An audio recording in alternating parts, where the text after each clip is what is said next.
Welcome to Chris and Jen in the Morning. Where it's always morning somewhere. I'm Chris. And I'm Jen, and we are so excited to be with you today.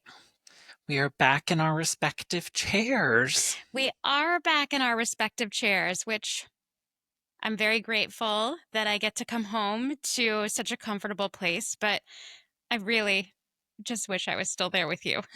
I know. The time flew by. So fast. It's like we blinked and it was all over. I know, like that's just seems like what always happens is you're just living life, enjoying things, and it just barrels forward. That's right.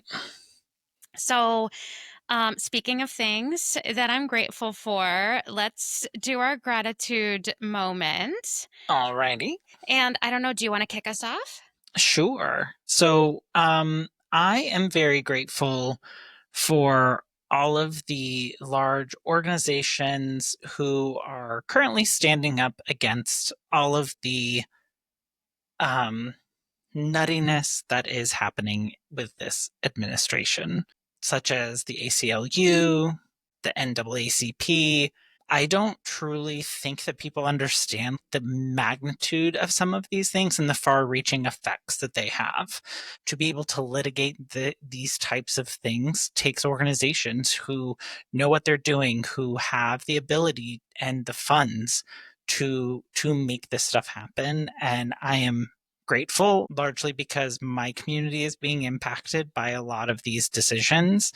It gives me hope whenever there are people who don't even identify within the community, but are allies who are willing to step up and say, this is not right. You cannot do this, and start the fight. So I am very grateful for those organizations, but I'm also really happy for and proud of the smaller individuals, smaller organizations that some of these things are also impacting, who are saying, yes, use me, use my company, use my name, whatever it may be, to help move this cause forward. Because we've talked about it before, it is not always easy to be in the spotlight. It's not always easy to be aligned with, an opposing perspective. And these individuals and organizations are.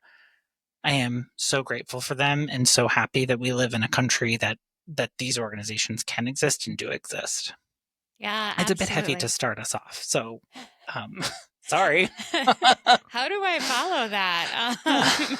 I mean, like, I don't know. But, one of the things that I was thinking about actually today as I was on my walk and I was reflecting, what are the things that I'm grateful for, which I particularly like to do when I'm grumbling inside my head about something that I um, that I don't enjoy. So it was really hot out this morning, and I looked at the temperature and I thought, oh, it's only 82 degrees. 82 degrees isn't hot. I mean, I, of course, didn't look at the humidity, which always plays a factor as well. I went out for my walk in the full sun with no clouds. I was not anticipating it to be hot. I was anticipating it to feel nice because, it's a far cry from triple digits. It was really hot. I was very red in the face and very uncomfortable. I just was thinking I take air conditioning for granted. I'm actually really grateful to be in a position where I have air conditioning, where I can return to my home and be in a place where I am comfortable. Not everybody has that opportunity and that luxury, and to just be in a place where I sit in that and say, I'm really grateful that I have an easy time of getting cooler. Many people don't have that either here or in other parts of the world. To start us off with summer, I'm just super grateful for air conditioning and the ability to get cool. Yeah, we were getting all sorts of heat advisory notices today here in the city, specifically from the electric company, asking people to conserve energy when and where they can, because they don't want to overburden the system and cause issues. Like, I think it got up to like 96, 98, somewhere in there today. So it gets very warm in these buildings that do not have like any type of central air, and so it's tough on the power unit. So Yeah, absolutely. I am glad I made it back home before it hit that hot in New York because it's 92 here in Dallas, but we're prepared for 92 as long as we stay inside. However, as you mentioned, New York is not built that way. But let's talk a little bit about I've just been to see you. We've been hanging out together for the last like week and a half or something like that. And it was really hard to leave and come back home because spending time with you is always one of my favorite things to do. But we wanted to talk a little bit about why I was there and what we did and what we took away from that. One of the things that we did, drove up to New York. Our producer, my amazing husband, Ace, and I, mostly I rode. I did drive one little part on the way home, but I appreciate being a passenger princess, let me just say. So we drove up to see you, and we had a long weekend, and then went to a conference together. A conference that we went to was a Build conference put on by B&H Photo. It Yeah. was at the Javits Center. It had kind of three main tracks, if you will. One of them was around photography, which is something I've always been interested in. I know you also have some interest in, and I've been leaning into a little bit more from an exploration standpoint in my free time. One of them was filmmaking, which is interesting, but I didn't really do much in the filmmaking space because there were over 100 speakers at this conference. 2 days, 100 speakers. There's a lot of online content I'm going to be watching. The third track was on content creation, which, being individuals with a podcast, is something that we are constantly in the midst of. It was actually a really amazing conference. I am incredibly grateful to B&H Photo for putting this on, for giving back to the community of creatives. They drew some amazing speakers while we were there. So 2 days filled with just tons of great connections and thoughts and inspiration. And like, Chris, I would love to know from you, what was your favorite part of the whole trip? I think all of our time together, it was just great to spend time with one another. A lot of like what we do and a lot of the time that we spend collaborating is generally with like online tools and things that you and I like kind of work into our day-to-day lives. And so to actually like be able to sit in the same room and have conversations and be able to kind of talk about like, oh, if we wanted to broach this topic, how would we do that? Yeah. Um, and is that really what we're wanting to talk about, or is there really something else in there that like a different like nugget of wisdom that we can pull from it? And so I really enjoyed having those opportunities. Um, I have to say that the Build Expo it was just truly inspirational as someone like I've never really leaned into photography. I've never like, I have my phone. That's the extent of what I think I am as far as photography goes. But to hear people be able to tell stories with these devices and the movements that they are contributing towards with these photographs is inspiring. And then to hear people from the content creation standpoint talk about living an authentic life and sharing pieces that people can connect with you, to me many of those things like seem obvious, but it's not until like you're sitting in a room with people who are interested and kind of on that same journey with you that you truly begin to understand how that shows up and how it manifests. And so I would say like having that opportunity was inspiring. Like at the first day, I know as we were like leaving this space that had all of these people, we were like, "Ooh, let's stop and record something." And I was just so overwhelmed by like the entire day, the amount of people. How could we sum everything up in such a short amount of time? It was just so much, but it was inspiring. Like it was just Yeah. a great opportunity to see things, hear things. And then the exhibit floor where they had all of the vendors, like pretty sure they had everything that you could need for I mean, photography, not video, everything. like There were a few things I was hoping was there that were missing, but it okay. was a lot. It was just really overwhelming. Yeah. I would say I agree with you. My favorite parts of the trip were getting to spend time with people who I just absolutely adore. I mean, anytime I get to spend time with you and Frank and Ollie, I feel like my soul just gets kind of that moment of rest and that refueling. And, what I appreciate is we've known each other for 11 years. We have embarked on doing this podcast together. You've been, an emotionally safe place for me for many, many years. And yet, on this trip, I feel like I got to know you even more deeply than I have known you. And I am incredibly grateful for that. And I really enjoyed that. I think being in a place where we can agree and I can put my as an expressive, I can put thoughts out there and have have you disagree and like push me and push the way that I'm thinking and leave space for me to say things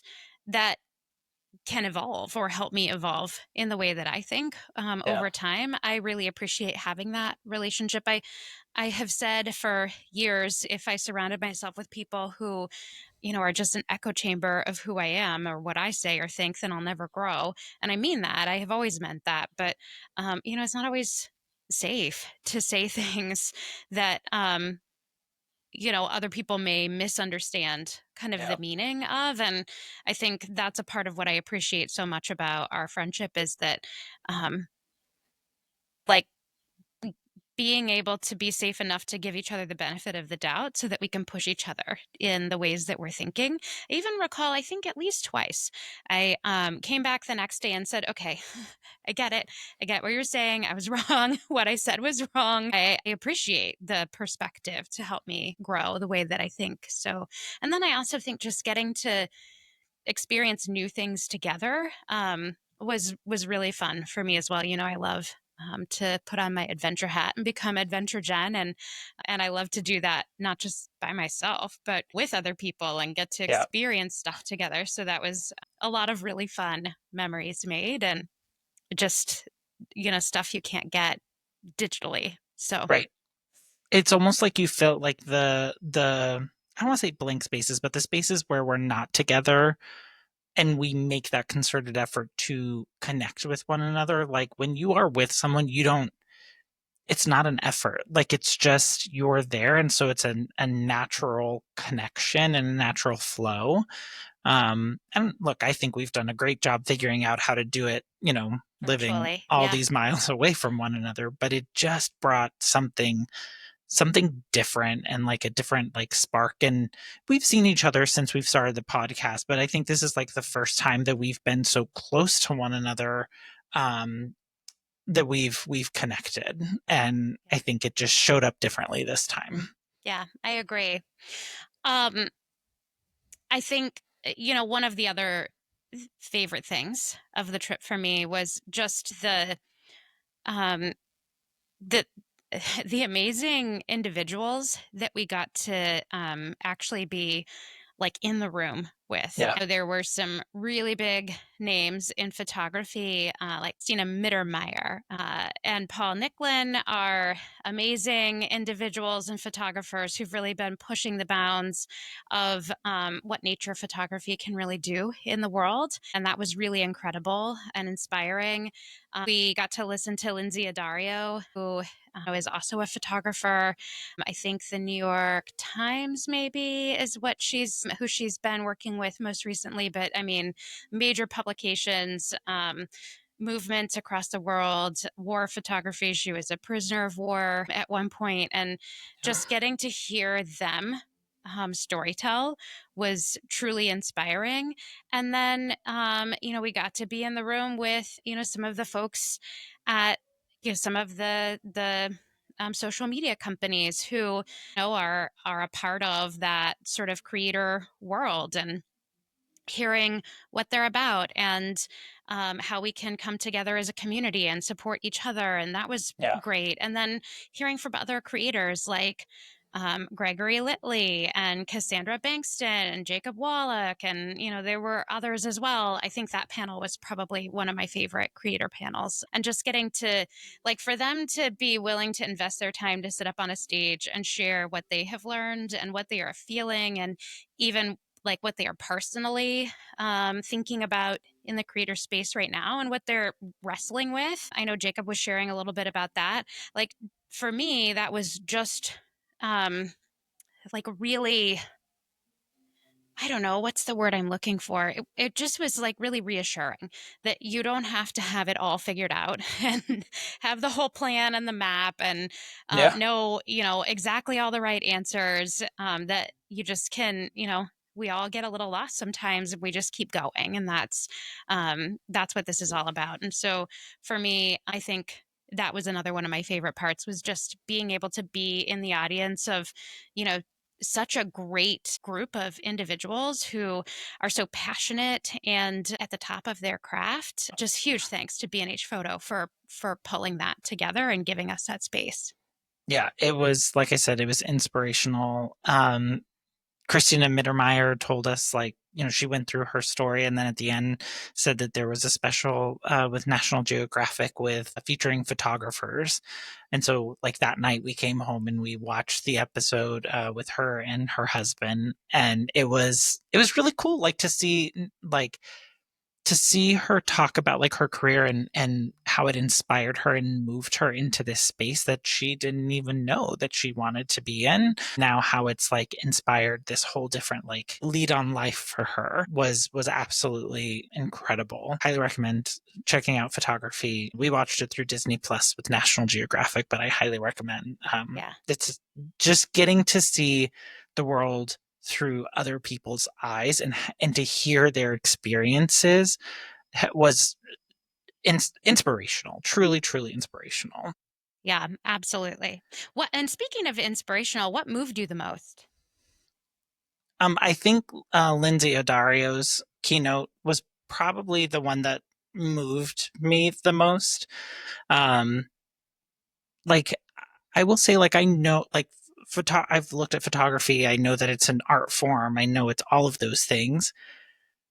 But I think sitting there and listening to her story, because what, she spoke for like 25, 30 minutes. And in that time period, kind of walked us through like all of the major pieces of her career. I wanted to know more. I wanted to know those stories. I wanted to see those photos. Just her ability to tell that story, hook you, pull you in, and make you feel that emotion, to me was very lasting. Like, it has impacted me for sure. Yeah. I we were she had an afternoon presentation in the main session and it's actually on YouTube. If you are interested in watching it, we will share a link to the main session in our description for this podcast. It's noted in there what time during that video her session is. I highly recommend that you watch it. Lynsey, my thoughts in listening to her, I had several. One was, wow, this woman can compartmentalize like no one I've ever met before. Um, because you have to have that skill set Yeah. and be really good at it to do what it is that she does. And her commitment to experiencing the hard things to make a difference in life was just so incredibly moving to me. The second thing that I thought was, I just want to cry and listening to story after story after story. But we were filming later that day. And so I was like, you better shove that down, Jen, because you don't need to be runny mascara, red puffy eyes after this, trying to record an episode. The third thing I thought was, how intentional it seemed she was in the way she put her story together. I think oftentimes as storytellers, we seek to make other people comfortable when we're telling a story about something that's hard. I was actually listening to a comedian, Hannah. She was the one that has the special Nanette. When you listen to her in that special, she actually talks about her job as a comedian is to build tension and then relieve the tension. And that's how you uh, create comedy is, with tension relief. And she talked specifically about, but I'm not going to relieve the tension. You need to sit with this tension because things need to change. Not what you typically hear in a comedy special. I think a Right. part of what made that so special. And if you haven't watched it, I would highly recommend it. It's called Nanette. I felt like Lynsey was doing the same thing in that she was telling a lot of really impactful stories about the experiences that she had in life. And man, did she have some experiences. She didn't like kind of bring those stories to a close in a way that relieved the tension. Um, because these are problems that still need to be solved. Right. I mean, she has been a wartime photographer down on the front lines. She has been captured as a prisoner of war, and she talked about that story.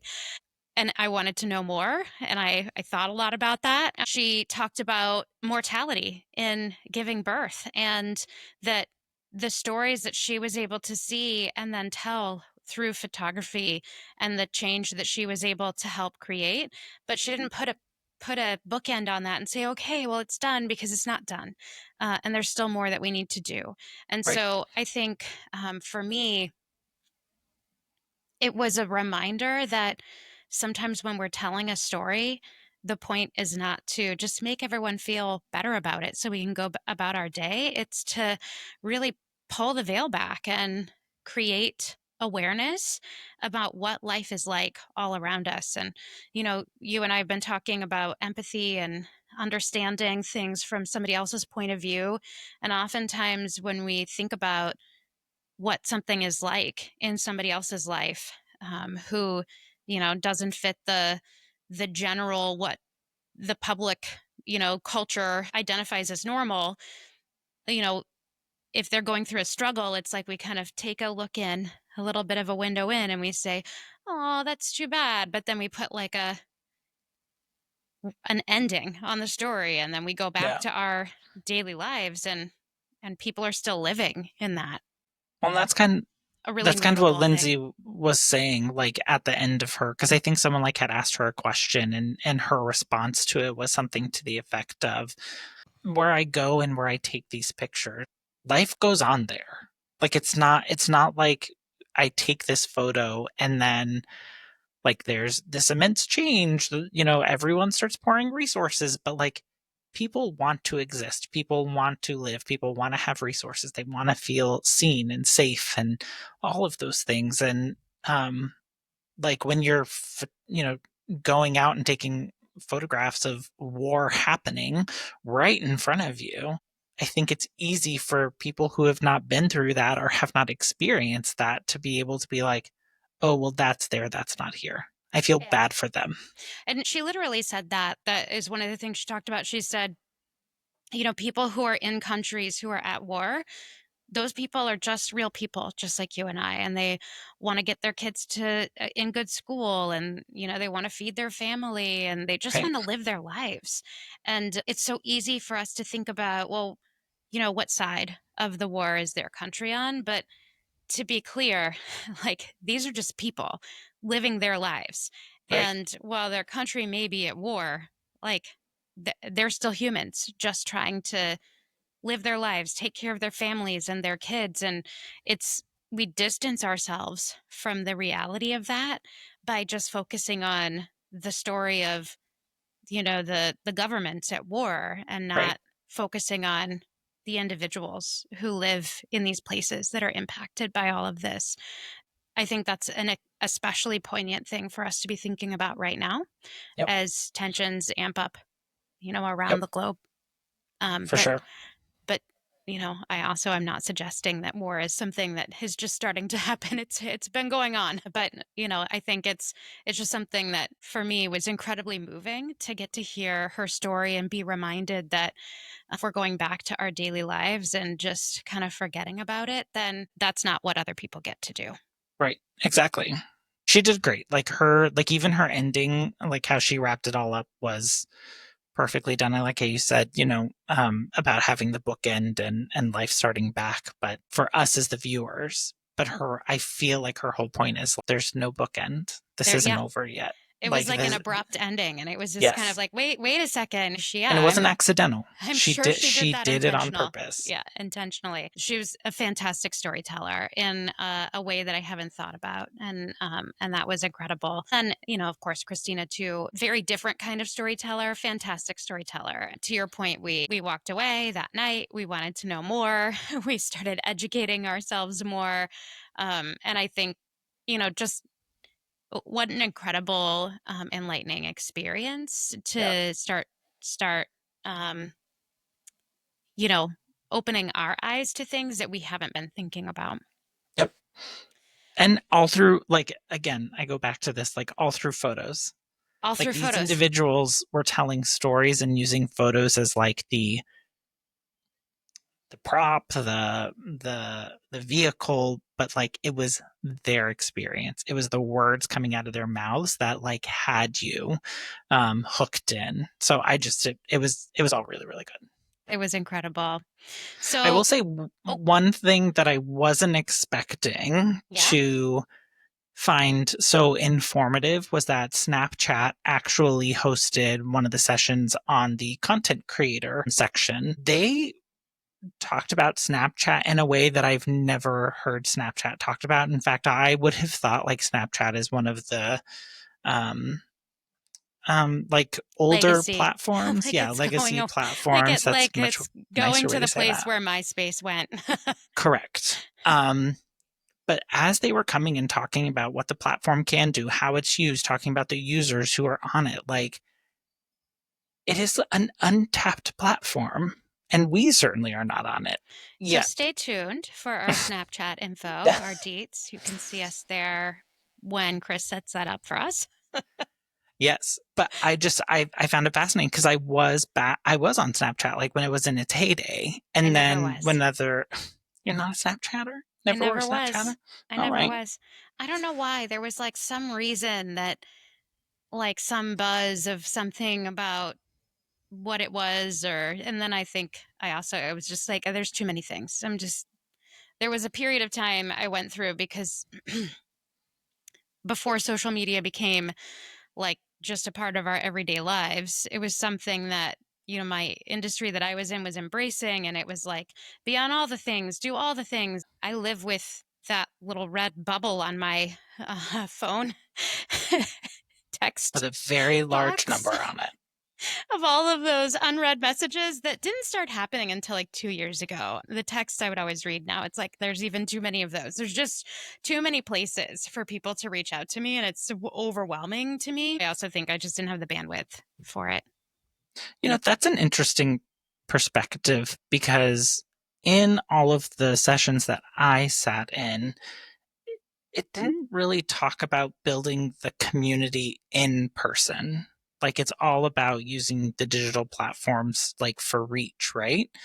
Which of course is what they're all trying to do. But then when we think about like the things that we hear as far as like online bullying, scamming, like these things are done usually through these platforms that we are using. There wasn't really any conversation around how we connect with one another, how it's like used to enhance those relationships, how it is to like memorialize. Because when I think back to Facebook originally, MySpace, like that's what it was. Like I felt like it was more of how to connect and stay in connection with one another. I want to stay connected with people because I want to see what's going on in their lives. And I feel like those things have kind of shifted now. Not saying that that's a bad thing, just I find it interesting from a cultural standpoint. Are wanting to be in each other's lives, but like how much of our lives are we actually showing each other? You know? Yeah, well, and I mean, not to talk about the pandemic because that's like the very cliche thing to do, but I'm going to talk about the pandemic for a minute because that's the very cliche thing to do. I mean, it's cliche for a reason, right? Like, I think um, I know personally for us here in the Gear household, um, there was a whole new routine that happened. I mean, we went from, hosting people in our home multiple times a week to like nobody is coming into our home for years. And I think getting back to a place where we start creating community in person, like to go and meet new people in person, what like we just sort of unlearned those habits, and figuring out how to get ourselves back to a place of doing Yeah. that, I think takes intention. Maybe not for all people, but certainly for us. And I think a lot of people experience that. I do think, of course, as I said, my favorite thing about my trip was getting to spend time in person with you. I do think that, getting to have that kind of sense of community physically is really important. But I will say I appreciate having the tools available to be able to stay connected as somebody who has moved, multiple times, who has relationships with people, friendships with people across multiple states and countries, like getting to feel that kind of close connection to people that I don't get to spend time with. If I had it my Yeah. way, I would just like have a private jet and fly all over the world and get to spend time with people in person. Um, but apparently there are better ways to spend money than that. So I'm not doing that. Um, so let's talk about our biggest takeaway. What was your biggest takeaway? We spent these couple of days at this conference. We spent some time with each other. What was your biggest takeaway?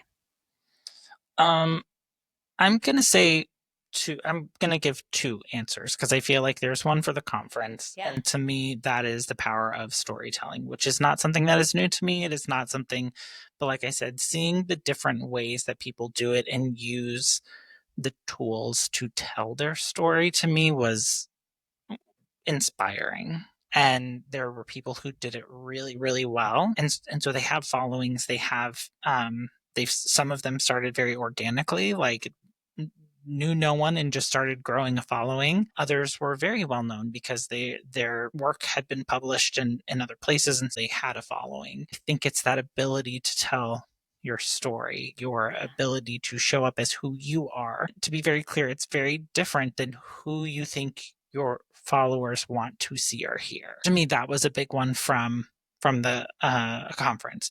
Be authentic, be yourself. If you are trying to grow a following, it's posting content. You can you can share curated content, but also be willing to show a little bit of those behind the scene moments so that people kind of see what all it takes. Like you and I joke all the time about how long it takes us to warm up, get things set up, get here on time, like all of those things. Like that's real life. That is actually what happens. I was on time today. You were. I was the one that was running late. No, you Sorry. weren't late. You were on time. I don't think I got in until like 1 or 2 You minutes after the time we agreed Okay, upon. 1 or But 2 minutes is on time. I know you okay, don't think that, but I think that. no, So, but I was know on your time on time. audience. What about you? What was your big takeaway? I think my biggest takeaway is just that we're doing okay. Like, I think that was my biggest takeaway. We are two people who love to do our absolute best all of the time and to succeed and do the most. And, Yeah, because we understand the impact that it can have, and we are deeply connected to the mission and the reason why we do things. I think that's where all this pressure comes from that we tend to put on ourselves and all the things that we do. we put pressure on ourselves. Don't believe it. I refuse to acknowledge that as a weakness. I think it is a strength. I think it is what makes us, the powerhouse that we each individually are. I'm proud of it. I refuse to apologize for it. I think my biggest takeaway is just, we're ahead of the curve already. We're doing what we need to be doing. We're in that really uncomfortable part of the process where, as our producer says, we just have to be patient and persistent. And I think, just hearing people talk about things, and these are the things that we're thinking about. And I'm not suggesting, we already know everything, but we're on the right learning curve. We're on the right journey. If you go back and listen to our first episode, or for those of you that did and you're still listening, like, just thanks for that, because wow, have we, I think, come a long way. Okay, And well, I think our first episode was a pretty good one. The Groundhog Days one kind of went off the rails a little bit. I mean, just from like an We audio chased squirrels, quality, literally. a video quality, um, like, our ability to kind of be more comfortable. Like, I'm not, after we record, needing to lay down so I don't throw up anymore. Um, I'm glad you've gotten to this point. that was real. That was a real thing. Um, that was a real thing. And so I think for me, just the biggest takeaway is we're on the right path. We're thinking about the right things, and like, we'll just see where this takes us. But But also to, I guess I'll do a second as well.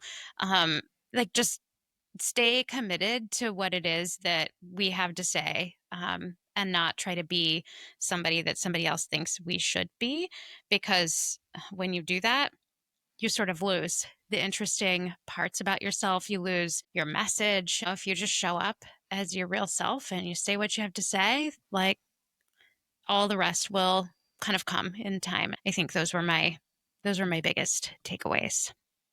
I think we need to work on getting Ace on the panel for the next Build Expo, because a lot of the things that we heard were things he's told us many of times. Many of times, yes, But as we've it's discussed, sometimes it's hearing it through different lips and experiencing it differently. well, I think they weren't like they weren't necessarily new things, but to know that like these are the things that we're struggling with and other creators are struggling with them too, so they are Yeah. not we it's not like we have to reach this point of we're no longer like grappling with this, but just to enjoy the journey. This is our last episode in the month of June. We've been Yeah. celebrating Pride this month together collectively. For me, that's been an amazing experience, and I think we want to just talk a little bit about that, right?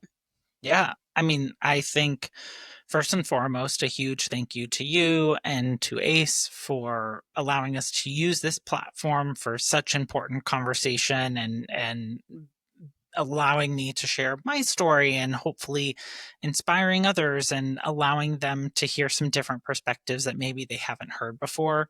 Well, You and I thank have you to you for creating space for us to do that. I think it's been incredible. Yeah, I do too. And I think something that I really feel connected with over this last month of content is you and I have talked about how we want to build bridges. We don't want to continue living in this world where it's just like people standing on opposite ends of a spectrum just yelling at each other and not hearing and not trying to evolve or change. And part of that is leading with empathy. It's leading with kindness. It's seeking to understand. And I just feel like as we've gone through this last month, it has been great to share, but it's also been great to kind of hear the different perspectives and have you and I go back and forth kind of about what our understandings or thoughts and feelings have been as we've discussed the content. So it's been, I really enjoyed it. It didn't, I mean, not that we had like absolutely carved out what each week was going to be, but we had an idea. But it's been fun to see it evolve and see, I mean, last week we were standing down at Stonewall, able to record and talk about what happened down there. Like I didn't see that coming. Yeah, that was pretty incredible. Tell me, Chris, like what surprised you? Um, I'm not sure if it's because of this year that we are going through, or if it is just me coming into more of understanding of what it is to be part of this community and being able to share it with others.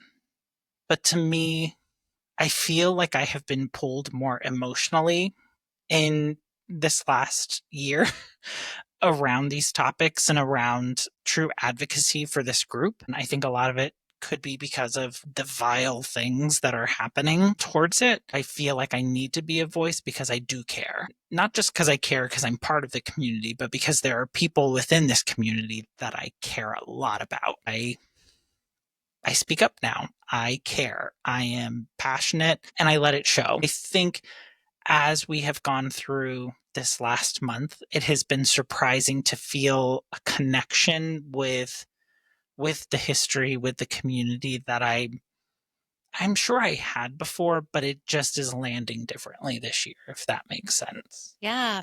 I think what I'm most surprised by is how little I knew. Someone who, you know, has has been an ally, somebody who does care. I have many people in my life that are a part of the community. And so, like, just through this experience with you, I am just surprised by how little I knew and how little I knew about how to educate myself. Continue to be very grateful for your willingness to bring me on this journey with you and to share things with me that I didn't understand. I think that is one of my biggest surprises. I've been really surprised by the reaction to the content.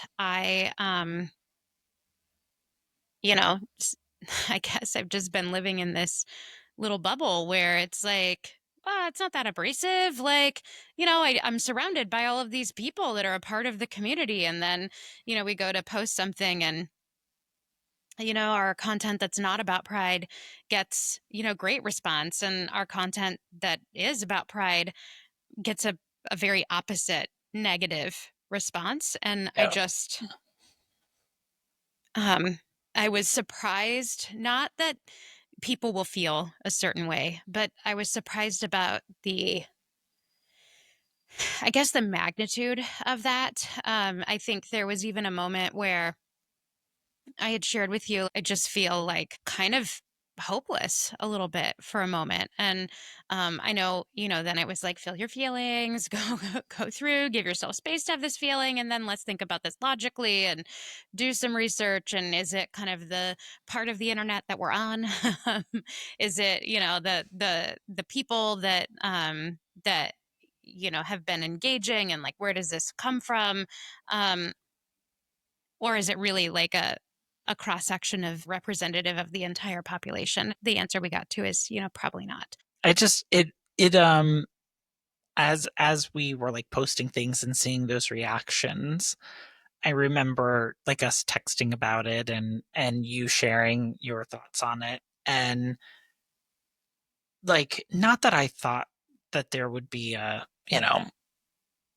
fanfare and, oh my Right. gosh, thank you for this content. Like, was not expecting that.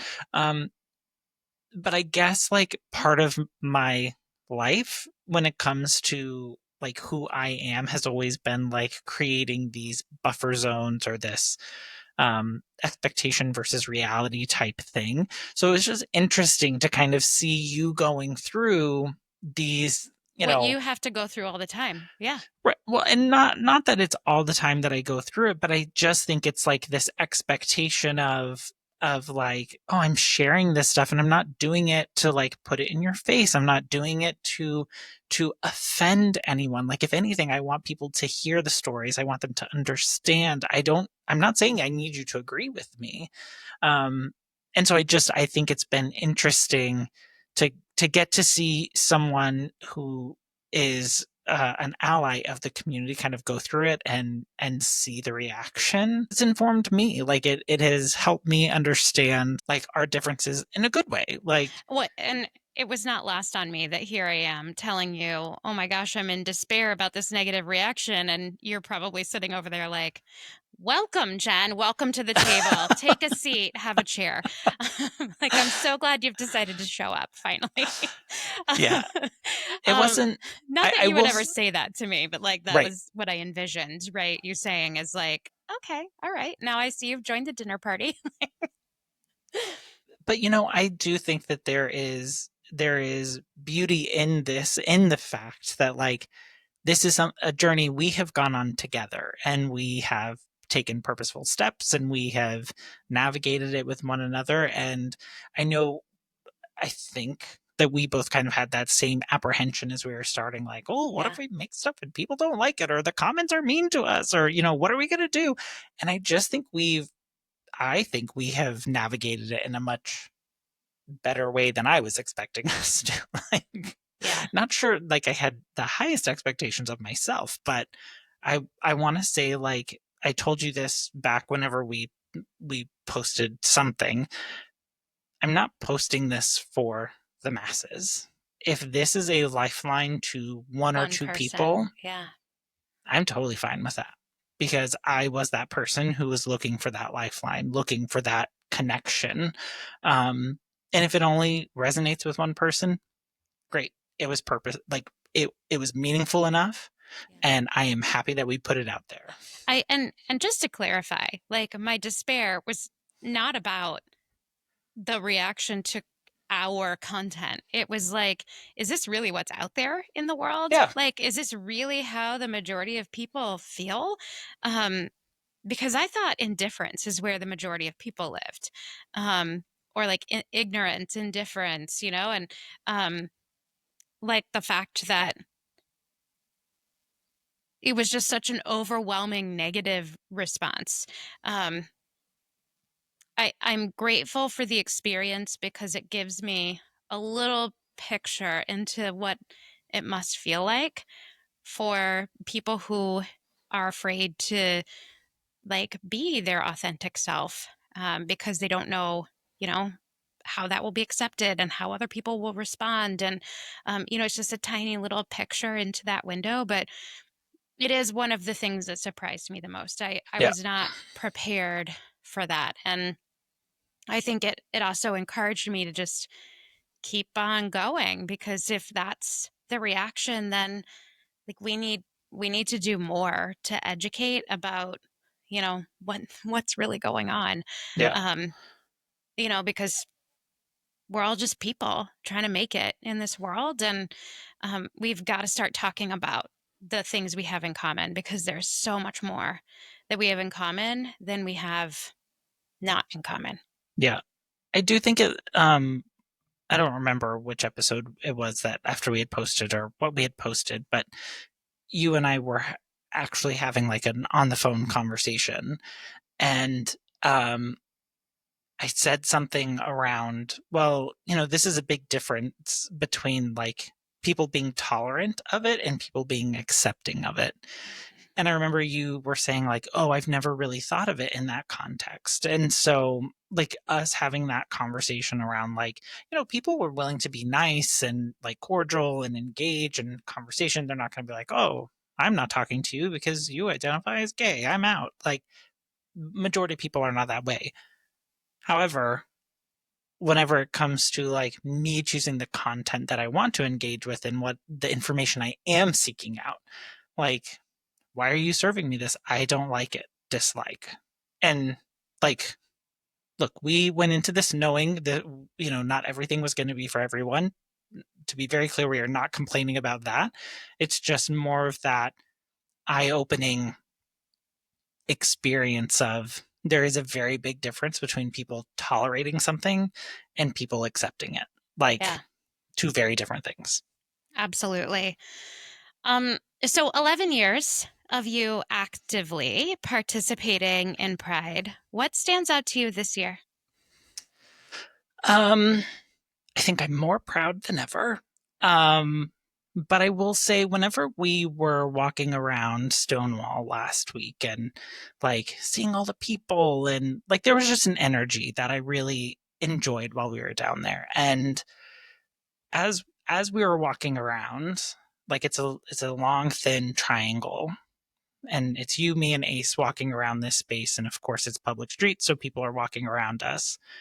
But as we're walking around, like we're seeing people engaging with the photos and things that are actually on the fences. And when we came around to the pictures of Marsha P. Johnson, Sylvia, and Zazu, there was extra stuff on them. I just thought that that was because they were like known people within the community. It wasn't until like we got home and Ace started like piecing everything together and we started doing more research that we found that the executive order that defined the removal of transgender, that there's only male or female, um, that because this is a national monument, it's all of that stuff has been edited, deleted, changed, whatever. And then I go back and I look at that and I see all the flags that were around that park. They were the rainbow flag. They were not the inclusion flag, which um, has the transgender monikers on it, which I did not think about in that moment, but it's in the reflection of it. That's because it's a national monument. They were told that they're not allowed to do that. Hmm. And so that's why when we go back and we look at that video and there were people who were putting those flags there, it was that's that's a protest. That is a small protest that people are going in and putting those things to identify those individuals, to identify that community. So I think for me, it was just, it's been an enlightening experience with this current administration, and then how this community that we are so much further than where we were back in the 1960s, but like, geez Louise, we still have a lot, a long ways to go, and a lot still on the line. Um, and so to me, that was kind of my, as I look back over the last 11 years, it's been great. It's been fun. Like, always enjoyed Pride, but this year it just seems to hit differently. And you see it in people doing the reminders that Pride started as a protest, Yeah. Pride started as a march. Um, and so I feel like a lot more people are leaning into that this year as a reminder. We're not going to be erased. You're not changing our history. You are not going to exit us from the current existence. Um, and that's why we have to continue fighting. That's why we have to continue raising our voices. That's why we need to educate and inform our allies so that they feel empowered and informed. So when they hear someone speak, maybe not out of a place of like putting someone down or trying to be malicious, but maybe speaking out of ignorance. Well, how do you Yeah. correct that? How can you engage in that conversation with them? So I feel like you and I have had many of those conversations over the last few weeks, and hopefully, allowing people to see a little bit into our lives and into our journeys encourages that for people. Because Yeah. when you feel like you have people that you identify with and that you are part of that community, you then care because you have skin in the game. Yeah, absolutely. Absolutely. Um, and I agree. I think like just we started the month by saying Pride is not just a celebration. Um, it's a protest. It's Yep. advocacy. It's support. It's community. It's all of these things. And I think through this month, I have really understood that better. Like to understand what pride really can mean. Um, and that we have to work to make it mean that for ourselves and the community. So I think, um, you know, I love that you end that question on, um, the story about the three women whose names were erased from the signs and people putting their names back up. Just Yep. such a powerful move to say this is a protest. We will not be erased. Um, Yep. so what are we doing now? What are we doing right now? We're in Pride Month. We are advocating. Currently, we have just kicked off today. Today, the day that we're recording this, not today, the day that you are hearing this. We've just kicked off our Strides for Pride in the campaign that Covenant House is putting on. And Chris, do you want to share a little bit about that? Yeah, this is an organization that brings support for unhoused youth, specifically within the LGBTQ plus community. It is a larger group that experiences homelessness and all of the things that come with homelessness: food insecurity, lack of health care, lack of just the Legal aid. everyday living. Right. Yeah. All of the things. And so this organization has come to help fill that void and fill that need. Strides for Pride is a fundraising event that they're doing to get people up and moving. 40 minutes a day is what they're asking us to do. And heck, we got 40 minutes a day we can spare. We absolutely do. We can make 40 minutes a day for this. I think for me, understanding that 40% of all unhoused youth are part of the LGBTQIA plus community um, is mind blowing because when you think about proportionately, like that is not 40% of all youth. So 40% of those who are homeless youth are a part of this community. They are disproportionately impacted. And to be in a place where you already have a smaller community that you can be safe around. Like it's not okay. So we are walking, moving, doing the things to be able to create awareness and to raise support for Strides for Pride. If you haven't yet donated, we hope that you will donate and share your support. The money doesn't go to us; it goes to Covenant House, and that Not a money is dime. used to support youth across North America who are homeless. I strongly believe that everybody deserves to be loved and to know that they are loved and to hear that they are loved in a safe place, and to be able to have a place where they are, seen as a valid human. They have so much life ahead of them, and this is just such a good cause, and such a great way to spread kindness. We do ask that you consider sharing and supporting the cause because it is something that is really important to us. I'm excited that we are doing that. That will go on for this week. What are we going to carry forward? We know Pride lives all year round. It's not just a month, and I am incredibly grateful that we have Pride Month so that we can take time to specifically focus in on and remember the history, think about what's going on now, show our support, and we will continue to do that. Um, I know for me, Chris, one of the things that I am taking away that I will continue to do more is speak up. One of the things that I realized is there are some retailers that I have been an incredibly loyal customer to. And this year, unlike years past, they didn't put out a Pride collection. And um, for me, that wasn't um, the statement that I was hearing was, we're not going to be here to stand here and say that you're valid and you belong, and that was not okay. And so I took the time to reach out, not because I think one loyal customer is going to change their opinion, but because what else can I do? Like they need to know. I think I'm going to continue to do that. I'm going to continue to, instead of avoiding topics that I think are just going to incite more yelling across the chasm, which is not what I'm interested in doing, I'm going to show up and support in the comments those companies that are posting in advocacy, because if just one person that needed to see and be reassured that there are people out there that see them for who they are, that support them, if just one person sees that, then it's worth it. Yep. And so, my intention is throughout the remainder of this year, for the next, 365 days, I'm going to continue to speak up instead of trying to shy away from the topics that may be polarizing. Not speak up in a way that, is intended to be polarizing, but from a place of support.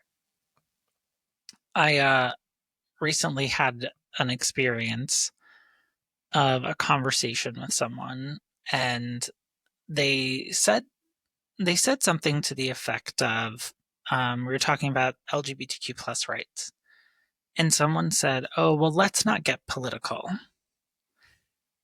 And I am sorry, the LGBTQIA plus community doesn't want to be a politicized community. I mean, at least I don't think they want to be. I know I don't want to be. So whenever people make flippant comments like that, and whether or not that was the intent that the person meant to say that with, it landed that way. And it's Yeah. like, let's be clear. I am not a politicized individual. The person that I love, the love that I have, the life which I lead, not by choice, but because it is who I am, has been politicized. Yeah. And so I just even think, like, when you hear things and being able to engage in those conversations and being able to just help people see things from a different perspective, again, not in such a way that it's like attacking or it's making people feel a certain way, but it's that acknowledgement that this is real life for many people.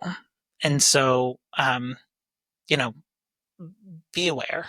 And I think as allies, like, that's what you can do when you hear things, people say things. Like, it's not even that, find a way to make it authentic to yourself and that you feel comfortable with, but being able to say something to the effect of, "Oh, well, actually, I have a couple of really close gay friends or lesbian friends or transgender friends. And, that's not how I see them. That's not how I Yeah. experience them. And, and see where the conversation goes. Cause a lot of times those people then back off because all of a sudden, ooh, like, may put my foot in my mouth, which Yeah. again, Well, and I think they that's may not just it. have. It's like not wanting to ruffle feathers or make people feel uncomfortable, but that means that then it's okay for others to be uncomfortable. Like, why does the Right. LGBTQIA plus community have to sit with the discomfort? And I'm not I'm not talking about, you know, the extremes here. I'm not talking about throwing things in people's face. I'm not talking about, I mean, when we talk about this in schools, we're not talking about educating people on how to have, you know, r- physical relations or anything like that. Like they're just they're people. It's your people. We're all humans, and we all deserve to be seen and valued and respected, whether we agree or disagree. And it's not about personal beliefs; it's about advocating for humanity. And I think Yeah. that just threads back to the theme that we talked about through the Build conference. And my takeaway from Lynsey Addario talking about we are all humans. We're all people just trying to live our lives, and we want the same things for our kids and our families and ourselves. And I think for me, that's the grounding principle that I try and carry forward in the way that I live my life. Is I'm continuously evaluating, am I living my life in a way that helps other people feel seen and heard and valued, even if we don't agree on things. And there is space for alternate opinions and alternate beliefs, but those the thing that they can't violate is all people are human and deserve the same right Yeah. to be valued, seen, respected, exist in the world. I think it's what's important and that people, Yeah, I think that's what needs to be discussed really. Because if we all start at a place of humanity, then the world becomes a much different place. it It becomes does. a much different way that we relate to one another and we connect with one another. It's so easy for us to get divided, and once we're divided we can be conquered. And the way that people are divided and conquered and controlled by a select few is by allowing themselves to be pitted against each other, and to focus on that percentage of things with which we don't agree about. But the reality is that we do actually agree on the vast majority of things. Yeah. And if we could just spend a little more time talking about those things, connecting on those things. I shared at the beginning of our conversation, one of the things I was so grateful for is getting to spend time and space with somebody who it's safe to disagree with about things that are important and push each other to think differently, um, without judgment. And I think the more space we can create for that with each other, the more that we will grow and evolve as humans. We didn't walk away from conversations, at least I don't know, maybe you did, but I didn't walk away from conversations where we disagreed and thought, oh, I don't know about that one. And I think, Absolutely did. I was like, I'm never talking to her again. This is it.